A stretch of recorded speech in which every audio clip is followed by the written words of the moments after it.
Friday, we are live right here on the WagerTalk TV YouTube channel. Dave Koch and Steve Merrill, Tony Finn. I'm Andrew McGinnis. Guys, just one game to talk about. Let's start with some recapping here, Dave. We'll start with you of last night's games. Well, I thought I was going to pass yesterday, and then I went back after the show and talked about the Yankees-Rays game during the show and decided, I'm going to go back and look at this game again. And despite the fact that it didn't fit on my numbers, I ended up going with the Yankees because the scenario I envisioned for the game was that they'd have Britton and Chapman for the last 3 innings, and that's exactly the way it worked out. So I ended up on the Yankees, ended up with a win. We're now 11-1 in postseason baseball last year and this year, and I think it's 6 in a row on the right side right now. So the decision coming is whether I will play tonight or not. I do have a free play up in the Louisville college football game, which I think I'm kind of indicating who I like there because I only mentioned one team. And I've got 3 other college football games for Saturday that are up. It's been a great season, and we'll look to keep it going. And Dave, with the success that you're having, not that you needed me to, announce anything that you said yesterday on the show that was right, but one thing that we have to mention here, which is something that I would say sometimes on the NHL Puck Time show, you literally called what would happen in that Oakland-Houston game. Who would score first, what the live bet would be, in-game total possibilities. So I saw a comment about that on the YouTube channel. I just wanted to bring that up. So hats off to you for that. And I think that, knowing the pitchers, knowing the teams and what they've done in the past, it's a good opportunity to recommend stuff like that. But I just find it, Dave, so weird sometimes being on a show like this and almost recommending a live bet before the game's even started. It's like, hey, if this happens, there'd be some value on it. But it definitely came through for you. We'll throw it to you, Steve Merrill. What's going on with you? Yeah, had a nice winner of the Yankees last night as well, and also the under in the NFL game. I'm always hesitant to play unders in the NFL, and they were driving late there. But I told myself if this under doesn't cash, I might be done with unders all year because it definitely matched up well for an under, but I reluctantly used it. So a nice 2-0 sweep. My only 2 losses, I'd be 5-0 the last 3 days if it wasn't for the buzzer 3 by the Heat a couple nights ago and by the Dodgers blowing the run and a half 2 nights ago when they were up 6-3 in the 9th, winning 6-5. So 60% overall, but could easily be 5-0. But 2-0 sweep yesterday, and looking to keep it going tonight with Game 5, best bet in Major League Baseball posted right now. And then also Tony and I will be back in a couple hours at 3 p.m. Eastern for what very well could be our final NBA Finals tip-off show unless the series goes 7. So 3 p.m. Eastern, noon Pacific, live today, NBA tip-off. Yeah, and Tony, if those if those are the losses that you're getting, I think you're doing something right because obviously you're rolling right now, and if those are the 2 ones you have to deal with and kind of taking the chin, things are going pretty well for you. So, like you said to me the other day, those are already behind you, and you're still rolling and taking care of business. For myself, speaking of that under, Steve, I had the Bears team total under 20.5 was the number. Nice. So for a split second, it got a little sweaty maybe, but I was feeling pretty good about it once I knew it was going to be a field goal coming. And I also had the team total over 4.5 for the New York Yankees. So that one just gets there. So it's nice to have winners like that. Obviously, I was mentioning the trend for this team. Hasn't been a game so far this postseason where they haven't really met that criteria. And on the season, regular season, they covered 5.5 runs per game. So happy to get those 2. And for myself, we'll announce the packages up at WagerTalk a little bit later in the show. But Tony, your thoughts on yesterday's games? Yesterday's games, I was unlike you guys who have talked primarily about the Yankees and the Rays. I didn't tangle with that game, and but I tangled with the first 2. I actually had the over in the opening game, which I had the over in the Atlanta and Marlins game, and I thought the 5th inning, I said, well, this was a heck of a lot easier than I thought it was going to be. And then, of course, there were no more runs after that, and it ends up 7-0. But the way the game played out was the way I imagined it play out. I just didn't expect Wright to have that to do. Well, he got out of some jams, but to do what he did was as a testament to what he'd done the last couple of games of the season. So no one's ever doubted his stuff, Wright's stuff. It's commanding that fastball, and he has issues commanding that fastball. I mean, when he doesn't, he's walking guys. So the other game I played was the one you talked about. Wasn't on the show yesterday, and I didn't listen to the show. I apologize for not for not slamming the like button on the show for yesterday. But the matchup with the pitchers, and the basis of my play in my write-up was based on Mark Wagner, the umpire in that game, and he's just the guy is just not very good with young pitchers. He doesn't give a low strike, and if you can't give a young pitcher the low strike, then when he finally gets his stuff, if he does have his good stuff, and he is pitching down the zone, he's got no chance. He frustrates young umpires, and we saw by the total in that game that it's what I imagined. I gave the advantage to Houston because I thought their bats, as long as Oakland can hit the long ball, but in that situation, top to bottom in the lineup with a healthy Houston team, I like Houston. So at least I got that game in. I won that game, split my baseball, didn't win my football. We must remember, Arians is Arians, and if you are titled, guys, if you are titled a quarterback whisperer in this league, you're not going to last long, and it may be ugly. And I'll just mention one other name, O'Brien. There it is. Tonight, I have nothing tonight. Right now, I'm staying off this Yankees game, although I have some leans. And I'm not on the football game, so that's what we got. Everyone should be just thrilled to death. Tony's on nothing tonight. We're going to save some money. Well, guys, when's the last time we really saw a quarterback not know what down it is, let alone at a crucial point in the game, just like that? I mean, Missouri, Colorado, 5th down game. The 5th down. I'm just kidding. Real quick before we get going here, someone saying Johnny Outlaw saying 2 by a nose to me. I did forget to mention, and I hate when I do this.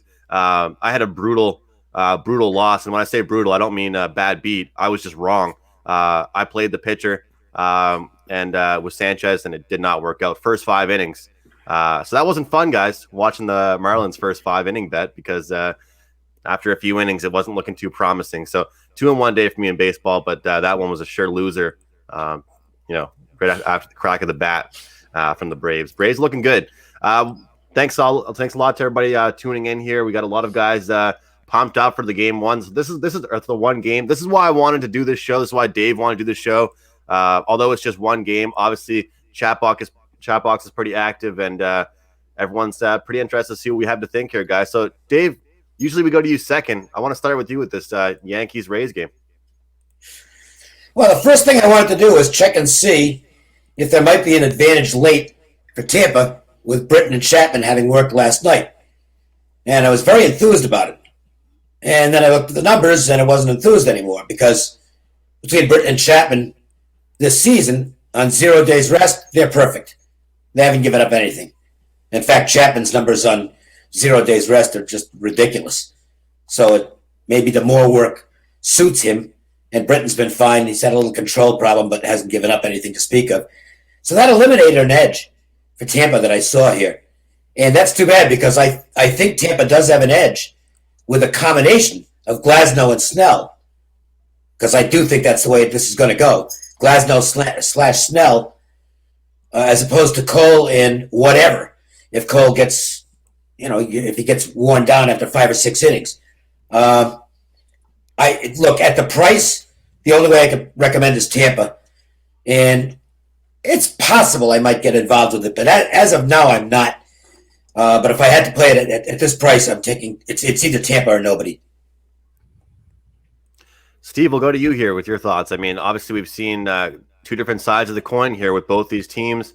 I'll tell you one thing. I was impressed with the fact that the Rays, not just in a little bit, but they were able to win in high-scoring fashion during this series. So now my question is, if they do that again and end up with pitching, not just to start the game, but strong pitching throughout, can they come out on top here, Steve? And like Dave said, we don't like to use the word value too much, but hey, in a situation like this, and a do or die, wouldn't really be too against going with the dog here. No question. I mean, this is as good, other than the Dodgers, probably the best team in baseball for the 60-game regular season this year. They were the best team in the American League, record-wise. Now, granted, the Yankees were shorthanded, as we've talked about numerous times, for about half the season. So you always have to take all their records, numbers, everything with a grain of salt. Current form means more with this team right now. And as we've seen, as you said, Andrew, they've gotten, the team total of 5 runs or more now in every playoff game but one. However, the last 3 games, they've had 5 runs or less in all 3 games, 5, 4, and 5. They've had 7 hits or less in 2 of those 3 games. So it does look like the offense isn't quite at that level like it was against Cleveland in the first game against Tampa when they put up 31 runs in 3 games. They put up just 14 their last 3. And this is a pivotal Game 5. Everyone's going to be available, obviously. Dave brings up a great point about the Yankees taxing the bullpen a little bit more last night than Tampa. We get 2 good pitchers on the mound here. Cole, of course, is one of the few aces in baseball. You know, every team thinks they have an ace, all 30 of them, but there's really 4 or 5 true aces, and I would say Garrett Cole is one of them. You've got to expect him to have a better outing here compared to the Game 1. And, even in Game 1, they win 9-3, but I didn't feel like Cole was at his absolute best there. He's fully rested here. Glasgow, of course, won in Game 2. This was Snell Cole in Game 1. They're going to have Glasgow here instead tonight, not going with Snell. So I think that's why you see the Yankees as a favorite here. They were $1.40, $1.35, $1.40 yesterday. Now they're almost $1.50. And yesterday was the game Tampa had to get. You know, they had to win one of these 2, but they knew they had to face Cole today. I think it's a little bit of an uphill battle for them. And, we'll talk maybe a little bit later about the Astros, but there's just something about pedigree and current form. I know the Rays were here last year. They won the wild card in Oakland. They took the Astros to 5. But you just feel like this Yankee team was the team all season long, knew they were going to win the pennant, win the AL. And the other thing I want to point out, we talked about this when the series started, when the playoffs started, how the Yankees' road numbers were so much weaker than their home numbers this year. They were dead last in home runs on the road in the American League. They were number 1 at home in the American League, a huge home road split. So far in this neutral situation out in California, they've been hitting the ball, obviously, so it's been a hitter-friendly park for the Yankees, to say the least. Tony, I wanted to ask you and the rest of the panel if there's any interest here, because we saw yesterday in the Marlins-Braves game, and I'm not trying to compare 2 teams or pitchers and all that, but a relatively low first 5 inning total. And, here we're seeing a 3.5. In the first 5 innings, the money line side is minus 165 currently for the Yankees, but it's 3.5 shaded to the over here. Part of me, Tony, looks at the situation and says, hey, look, we've got 2 great pitchers. And I think that if look at the situation yesterday, obviously the pressure's on the Yankees, but now I think the pressure big time turns to the Rays, and that was kind of the one they had to win. But I actually I lean towards the first 5 inning over here in this one, despite the 2 starters out there. As far as the lean goes, I want to comment on the pressure. Are you saying that yesterday's game the pressure was on the Rays, or are you saying today the pressure's on the Rays? Oh, I think it's the Yankees game to lose now. I mean, yesterday the Rays had they had the guy the big Goliath on the ropes, and they couldn't put him down. They couldn't pin him. And now I think you look towards this day, Cole on the mound, all the pressure on the Rays. Yeah, no, I would probably I would agree to disagree with you on that, and I would say that I think the pressure probably falls, in my opinion, on Cole and the Yankees. They're the ones that are supposed to win. They're the ones that were supposed to be this, as you said, the Goliath of this season. And in truth, they didn't perform to such because of, unless we can use excuses, injuries, et cetera. But this is what they paid Cole for. This is why Cole. It wasn't just to win regular season games. We know he can pitch. Today is why they paid Cole what they paid for. So, does Cole feel pressure? I don't know Cole personally. I would say that in his career, he hasn't had a lot of postseason. Last year, he was pretty good in postseason for Houston, despite the fact that they lost. But this, I was thinking what you mentioned, and my thoughts were a lot of pressure on Cole and the Yankees tonight. Maybe I'm wrong, but that was my first thought in this game, and those are the reasons why I believe that. I think the price is right. I think what's fresh in the mind of gamers, the public per se, is the Yankees win last night. That's worth 10 cents. The Yankees are worth 10 cents, 20 cents simply on a public fade and a shade. So that I think, my opinion, the price set right. I think the value rests on Tampa Bay tonight. If you're looking at pure numbers and value and what it should be and what it is, and I think the pressure falls in the dugout of Boone and Cole and Cole's arm. That's just me. I want to throw a couple of stats out. Sure. On Glasnow. No, he's not. He never pitched on 3 days rest. 4 days rest, career-wise, he's much better on 5 than on 4. This year, he's had 3 starts on 4 days rest. he was 1-0, but the numbers weren't real good. WHIP was 1.36. The 14 hits, 9 runs. How many innings, walks, Dave? How many innings? 14 and 2/3. Okay.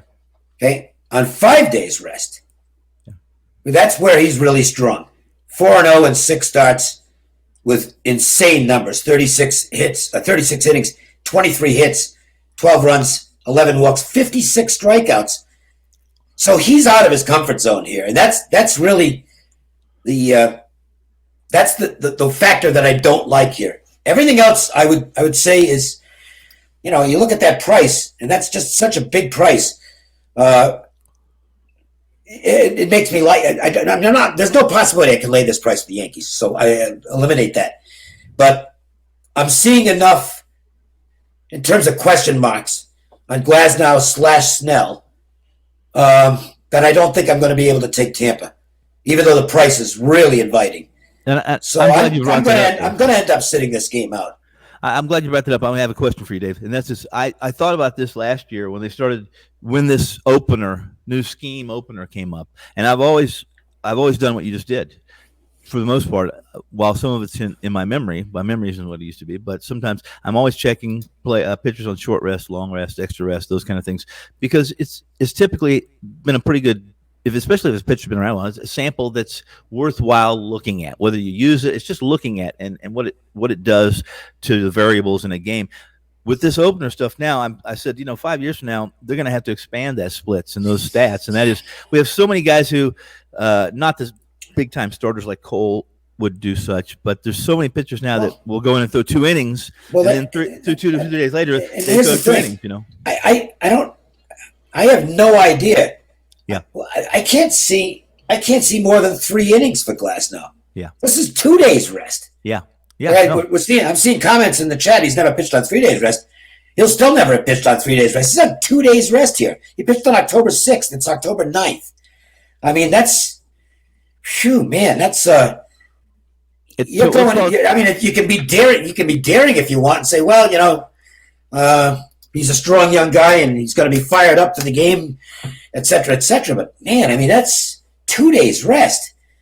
Even some of the best pitchers in baseball history, when they've had to go to a 2 days rest situation, haven't been so good. So, Steve, we look at this question here in the chat. What do you think of the Yankees team total? Dave says no way he's betting this team on this price here. That's why I revert back to the team total. It's gonna be 4. It's 4.5 again. If this Yankees team wins the ball game, Steve, are they scoring 5? Yeah, I mean, if they win the ball game, they probably got to get to at least 4. I think, as I said, though, they've had 5 or less now in 3 straight games. Now, granted, it's been 5 in 2 of those 3, but they haven't been crushing the ball the last 3 like they did those first 3 when they put up 31. Speaking of props, though, Andrew, what I wanted to point out was what we're kind of hinting at is that Glasgow's not going to go long. So I'd be very careful, with any over props with Glasgow. He had 10 strikeouts in 5 innings in his last start. I can't imagine that's going to happen again. No, I think what they're doing, is this is basically a bullpen start for the Rays today. And they're bringing in their fireball 9th inning reliever, basically, and they're going to have him throw a couple innings here. And then Snell's coming in. And as I talked earlier, Snell pitched game 1, Glasgow pitched game 2. So it makes very little sense why you'd go with Glasgow over Snell on shorter rest. So I think. Well, no, I'll argue that. I'll argue that. I think he's a semi-opener, and you want the right-handed pitcher, to kind of neutralize those 2 gigantic bats in the Yankees lineup. So I think he's just going once through the lineup. By the way, nobody's mentioned this, but it's 3 days rest for Garrett Cole. Correct. He's never pitched on 3 days rest. I'm looking at his. Did he not pitch on 3 days rest last year's playoffs, Dave? That's what I thought. I agree with you. I'll have to go back and look at that. I'm looking at his in the regular season. He has never pitched on less than 4 days rest. I'm going to go and look right now. Okay. Let me go to game logs here and just take a second. Well, and Dave, I'd say in general, it's a definite disadvantage long term for guys to be on 3 days rest. If you look league wide, oh sure. But these aces, guys like Verlander did well with it. Guys like Strasburg haven't, but guys like Verlander have, and I just kind of put Garrett Cole in that category. But he's also Verlander. He's never pitched on 3 days rest in the playoffs either. There you go. Right. Okay. That's so there's a lot. Well, I guess what we're saying is there's a lot of unknowns in this game, and to me, this becomes more a game where you try and get a feel for what's going on in game. Yeah. And go that way. I am not. I can tell you now with 100% certainty I am not going to make a pregame bet, but I'm going to be watching, and hopefully we get a similar scenario to to the Houston game yesterday, where it was kind of free money as it turned out, and maybe we'll see something along those lines. But I don't know right now. I don't know how Cole's going to pitch on 3 days rest. I'll give a play right now because I was looking towards this play, and then based off what Steve said and what Tony and Dave are both saying, talked me into making this wager. I actually just locked this in as we speak. I'm going ahead right now with Glass now under 6.5 strikeouts. That's available at my shop. I think it makes sense. And based off what you guys are saying, and based off what we've seen, what Tampa Bay has done, because so many times during these playoffs, guys, I've had these strikeout prop overs. The guys are pitching, they're throwing gems, right? They get removed from the game. They get in one little jam. It's the 5th inning or the 6th inning. They get removed from the game. If they would have still been in the game, sure, they would have got your over. But this is about the full game. What is Glasnow? What's the most innings he's thrown in one start this year? I can just pull up his game chart, but I'm curious. You just brought up another question I have, and that is his K rate. Okay, if we know that he's only going to throw two. I wish we knew exactly, but that's stupid. They're not going to tell us, and that's not the variable that's even predictable per se. I don't even think they know. I think it's going to be let's see what happens. Yeah, exactly. I agree. Andrew, 10 straight starts. He said 8 strikeouts or more. So I mean, that's definitely a low number. That's what I wanted to throw out here. But I like the play though. I don't disagree with the play. I don't think he goes anywhere near what he's done before. And keep in mind, guys, he gave up a couple homers, 4 earned runs with those 10 strikeouts in his last start. He wouldn't have lasted 5 innings in this situation. They're going to have him on 1 or 2 if that happens tonight. Dave sought that up, Steve. Remember when we talked about that? Dave said it doesn't really matter. Listen, it doesn't really matter how many strikeouts. It doesn't necessarily affect the long ball or how many home runs he's going to give up or the runs. And I remember Dave saying that, and I agreed with that. And that is, Glasnow could possibly – he could have 9 strikeouts in 3 innings tonight. He could, and still give up 4 home runs. He struggled in the playoffs in general. Looking at these numbers right now, he hasn't been the best guy in the playoffs in general. Right. So, like to Dave's point, how long do we expect him to be in there? 1 or 2 or 3 really quality. He's gone once through the order. That's exactly. Yeah. So this number is going to move quickly, I believe. He is an extended opener. Yes. And that normally what Tampa's done with Stanek last year and whoever they've used in those roles this year has gone, they try and get 2 innings. I don't think it's going to be much more than that for Cole. Maybe 1 more inning than that. But I would be really shocked, unless his pitch count's extraordinarily low, and that's usually not the case with him. 3 innings is an absolute max for him here. 5.09 FIP in 4 career playoff games, 2.5 home runs per 9. It's one of those. He's given up 2 or more in 4 of his last 5 starts. Yeah, exactly. So, I mean, and he's had 84 pitches or more in those last 10 when he's had 8 strikeouts, 84 pitches or more in all 10 starts. Yeah, I don't think any of us can see them getting close to that pitch count tonight. And if he does, it's in 2 innings. So he's not getting the strikeouts. If he goes 2 or 3 innings, Dave, he has to strike out basically every guy to get 7 strikeouts or more. I almost anybody who follows my stuff knows I rarely play overs. I'm much more attuned to the unders because I'm not very good at picking overs. When I bet an over, it usually doesn't get there. This looks like an over. I'm not going to bet it. Yeah. I'm not going to bet it, but it looks like an over, which might mean it's an under. It depends on how the pitchers. You got some good starting pitchers with just their own short rest, so there's a big unknown there. Right. What level they and middle relievers. If Snell's the middle reliever, well, he's not used to pitching relief, so I don't know how that's going to work for him. It's not going to be his usual routine. And the Yankees' middle relief isn't very good. Their late relief is really good. So that brings another potential live bet in. If they score some runs early, you might want to take a look at a live under bet for the full game, because I do think if it gets to Britton and Chapman again, I have no worries about them pitching on no days rest because they've done really well on no days rest this year. So, if the Yankees are ahead late, they're probably going to win this thing. I think the game's going to I think it's decided in the first 5 innings. I really think that's just to reiterate. 3.5 is the total for the first 5 innings. So despite the two guys that are out there looking at the rest, and we talk about the word pressure, 3.5 runs, I think they can get there.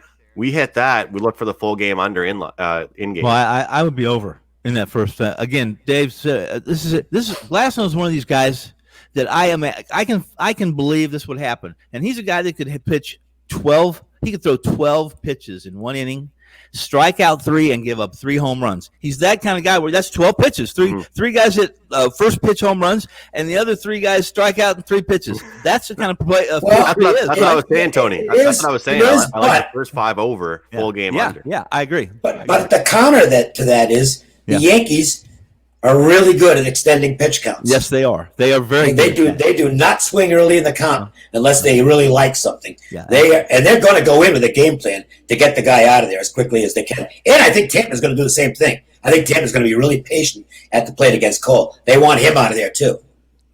Yeah, Dave. So there it is. To make on for the duration of the game, if there was an under over for that.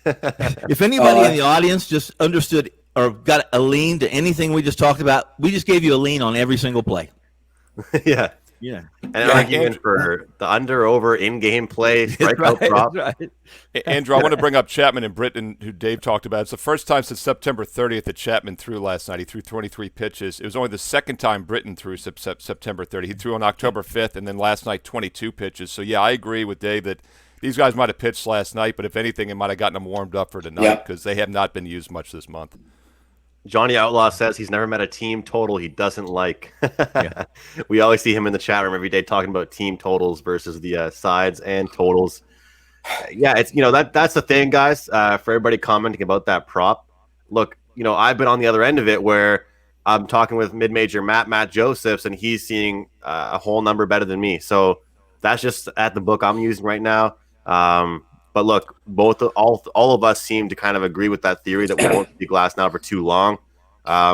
One thing that I'll say that I know Dave agrees with as far as totals, don't go laying this massive juice, guys, on this strikeout prop. Get it's a number. down to 4.5 now. Somebody says Josh D says Glasnow strikeouts is now down to 4.5. So that makes sense.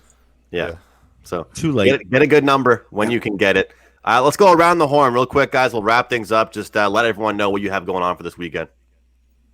Okay, I've got 3 college football games plus the free play on tonight's college football game. I haven't put up an NFL play yet, but I know what game I'm going to play, and that might be my only NFL play. That's about it. Get one of the packages, then you get everything I've got. Yeah, we'll get that out of the way real quick. That package, $199 until the end of October. That expires on Sunday. It's like Dave said, but it's like Teddy Covers always says. He's so affirmative when he said it. It kind of cracks me up. He just says, "Don't buy my plays. Don't buy them. Buy a package, and you'll get to know the handicapper for an extended period of time versus just." They can buy my plays individually. I make more when they do that. So you want to buy plays we all do. Okay with me.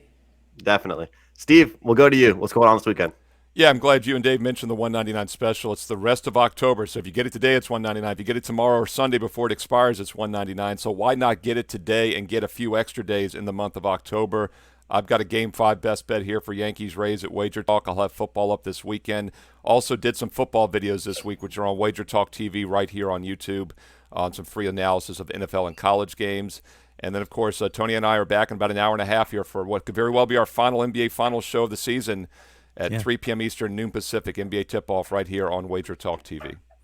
As far as the NBA goes, I actually have a side and total report up at WagerTalk.com that's listed for just $29. I have a 2-pack in the NFL, and I'm just rolling right now in the UFC. It's literally one pick a weekend for me, and I've just been finding that spot. And that play will be posted probably about an hour after the show finishes. And as you guys know, based off the discussion that we've had on this game, I'm not making a side or total. It'll potentially just be a team total play for me. There's your hint. Tony Finn, what's going on with you? A lot of things going on. just in sports? You want to know about Well, the rest of stuff? how's your life going? No, I'm not. Let's not go there. Let's God, not that's go Tony there. Finn that question. You've done enough shows with him to know that. My goodness. Yeah, you don't want to. I still can't find any damn Quaaludes, if that's what you want to know. There we I'm go. searching my end. Well, I you can know what, probably help Tony? you out there. No, I can't. Tony, my girlfriend's in pharmacy school. She's graduating this in a couple you weeks guys here. are- So All right. Party We'll at try- Andrew's house. yeah, we'll try and figure that out. We'll try and I get like you some of I this. like are- knowing pharmacists. You What guys do are- oh my what- God, you're what- digging when your somebody- own grave here. Oh my When God. somebody graduates from pharmaceutical school, what kind of a party is that? It's big and it's big and it's opiate filled. Depends if they graduate in the top or bottom half of their class. Yeah. It better be a fun party, Dave. That's all I'm gonna say. I'm telling you that. High times, baby. Okay, hey, I don't. That's it. Yeah, there we go. It's another topic of this conversation. But But you get, here- Andrew, you just ruined your girlfriend's future by asking Tony how his life, Yeah, how his yeah. non-sporting life was going. My goodness. Yeah. It's going good. I woke up this morning. You know that line. I won't repeat it. I got another chance to F something up and piss my wife off. I do both well. Now, when we get to the sports here, so this weekend I have a pretty big football card. Although I started to post and publish everything yesterday, and I got a phone call about COVID tests in the NFL, and this was before, and they've already released the information on that. Now they've moved everything around the NFL, which changes things for me. I don't know about you guys, and I think it does. I mean, when you move a game from a Thursday, in a game who some of the sportsbook directors around here believed was going to be they're disappointed as hell about, guys, by the way, because they thought this might be the most bet game, at least Thursday night game of the year, that Kansas City Buffalo. Now they've moved that game out of Thursday. They've moved, we got Tuesday. We got a game going Tuesday now. We got a game going Monday, another game Monday. It is messed up. Then I get a call that there's some testing in college that they're questioning, so I just put everything on hold till today. So I will be posting today, but I have a big card right now, 4 college, which is a lot for me, and 5 NFL, which is a ton for me considering and that probably goes down because of some of the games they've moved. But nothing's posted. It will be in the next couple hours. See, Florida Atlantic Southern Miss got postponed. Yes. Yeah. Well, at least I wasn't involved in that one. Okay. For once, Dave? I know that was happening to you quite a bit. Yeah. Well, look, it's nothing you can do about it. All right, I'm done. All right, guys. Thanks a lot for watching to all of you. I believe we have 30 likes in this video so far. Let's amp that up for a Friday. Happy Thanksgiving to all of you guys out there that are in Canada watching. I know we have a lot of Canadian viewers. What do you eat for Thanksgiving in Canada? Is on Monday. I'm going to eat more turkey than I can possibly handle. Oh, it's turkey as well? And Milk. Copycats. Yeah, I'm going away for the weekend to beautiful Prince Edward Island. So I cannot wait for that on the East Coast. Hopefully get some seafood in me while I'm there as well. What's the temperature there right now? What's the water temperature there now? Too cold? Celsius. It's Celsius. What? You wouldn't understand, Tony. It's in Celsius. I don't know. Yeah, no, I don't understand metrics at all. No, You guys got to catch up with the rest of the world here with the Celsius and kilometers Thanks, you and all guys. that kind of stuff. Good But anyway, good luck, guys. We'll see you on Monday. I won't, but these guys will. I'll see you on Tuesday. Good luck, guys. Take Actually, care. I think we are going to do, real quick, we are going to do, when's the next baseball game? Sunday game Sunday. one. We're going to do a Sunday show then. Okay. ALCS game 1. All right, guys. It'll be a Take care. quickie on Sunday. Yeah. Thanks, guys.